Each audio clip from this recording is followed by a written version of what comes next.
এটা ঈশ্বরকান্দি গ্রাম। আমরা ঈশ্বরকান্দি গ্রামে আসছি। গ্রাম বাংলার একটু ছবি দেখেন আপনারা, শীতের ছবি, শীতের। আজ হলো 1 জানুয়ারি,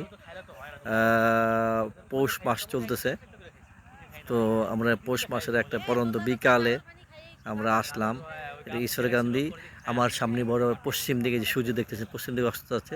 সামনে বরাবর হলো আশুলিয়া, ইপিজেড, শ্রীপুর, কাশিমপুর এই এলাকাটা। আর এই পাশে ঈশ্বরকান্দি, ওই পাশে হলো পূব পাশে। এটা তো আপনার পশ্চিম পাশে, আমার পিছনের দিকে। পূব পাশে হলো সাইনবোর্ড, গাজীপুরের সাইনবোর্ড। সাইনবোর্ড থেকে আমরা ঠিক পশ্চিম দিকে অটো নিয়ে চলে আসছি তুরাগ নদীর পারে। তুরাগ নদী পার হয়ে এই পারে আমরা আসছি এই গ্রামটা, এটা ঈশ্বরকান্দি গ্রাম। এখানে গ্রাম বাংলা আমাদের সেই মাঠের মধ্যে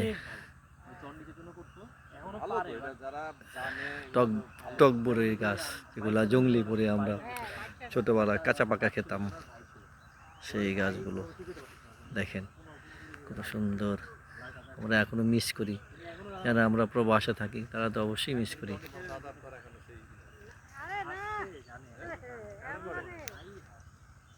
কাহিনী মনে পড়ে জায়গা